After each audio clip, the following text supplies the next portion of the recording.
Dinosaurs have always been portrayed with roars like thunder, but new research suggests we got it all wrong.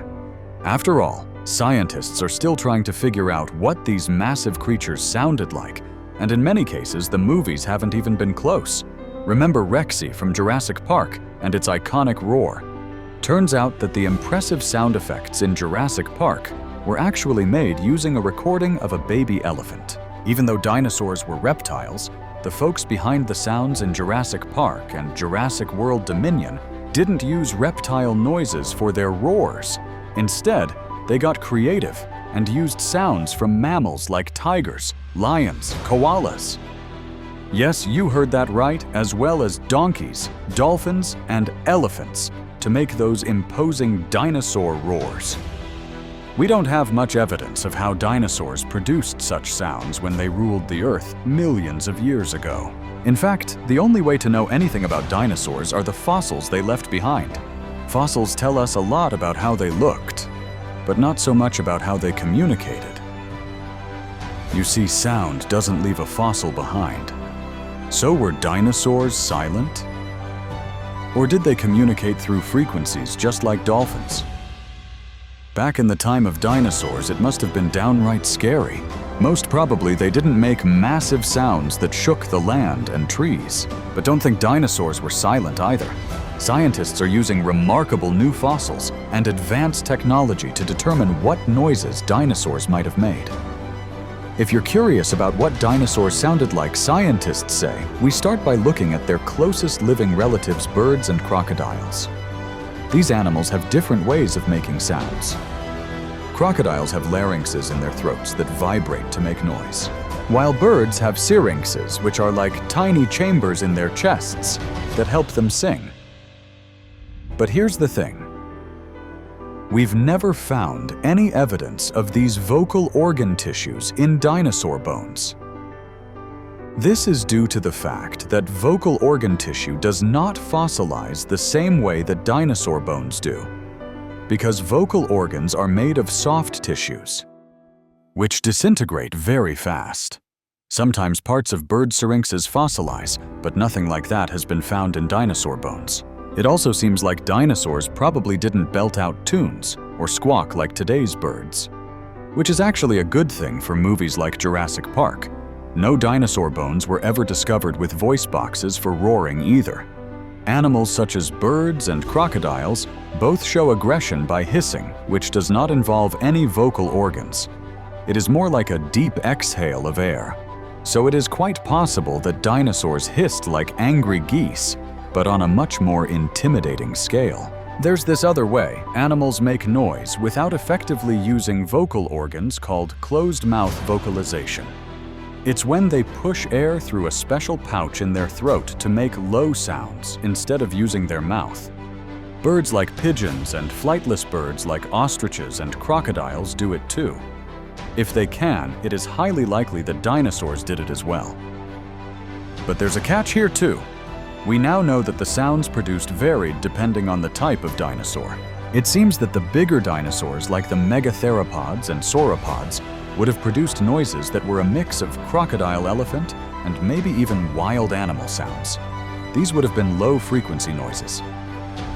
According to Tom Williamson, the curator of paleontology at the Museum of Mexico, low-frequency dinosaur vocalizations might have helped them navigate through thick forest vegetation.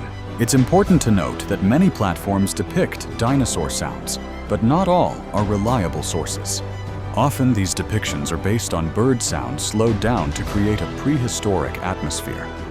However, these renditions lack backing from reputable organizations like the BBC or research from paleontologists, while some attempts to recreate dinosaur sounds may be based on related modern animals. They're not always accurate. For example, we see so many variations of how Tyrannosaurus sounds, starting from roars to deep thrusts. Some sounds are created to make Tyrannosaurus sound scary, and some try to make it sound more otherworldly. Take all these with a grain of salt, as they may not be correct depictions. Recent studies suggest that T-Rex might have had a different kind of voice.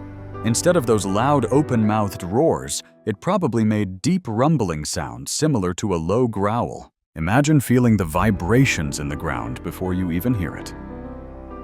Scientists have been studying fossil evidence, and using the latest technology, they are trying to recreate what T-Rex might have sounded like.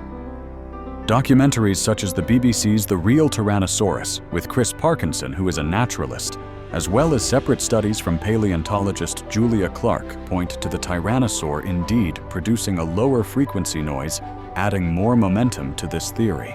Let's hear what a real Tyrannosaurus would have sounded like. If you think that's exactly how you thought a dinosaur should sound like, you will be surprised by this dinosaur. Parasaurolophus, a member of the hadrosaurid family, was a fascinating duck-billed dinosaur that roamed western North America and possibly Asia millions of years ago. These creatures were known for their distinctive crests, which stretched backward from their heads like long tubes. Scientists believe that these crests might have served multiple purposes, including visual display and communication.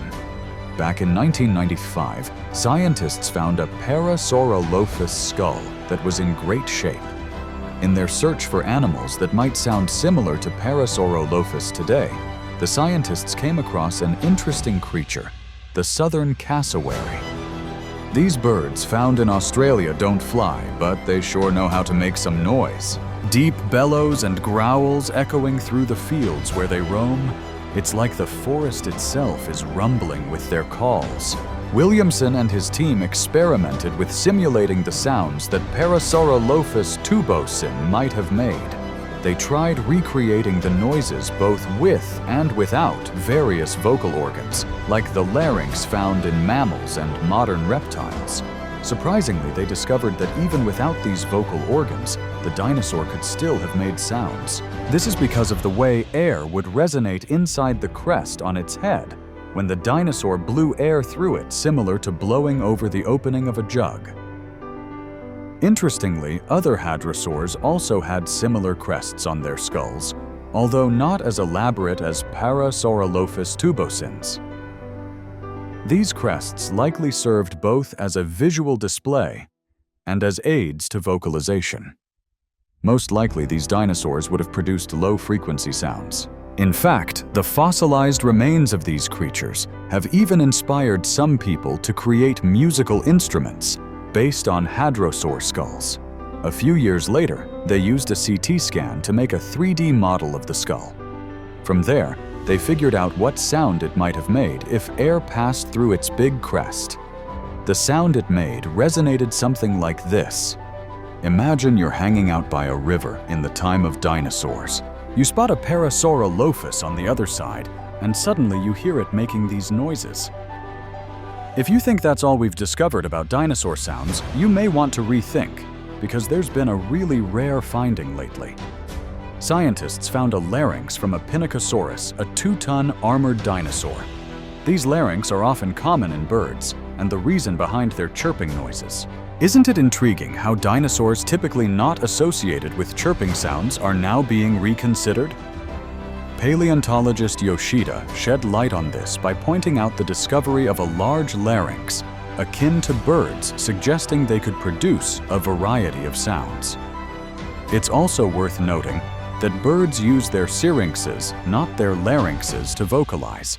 Considering the size of the dinosaur's larynx compared to its body, researchers plan to further investigate its potential vocalizations. They hope to find more specimens with preserved larynxes or even syrinxes to better understand how these dinosaurs communicated. While some scientists believe that these dinosaurs' vocalizations were similar to birds, there are still different interpretations of how dinosaurs produced sound.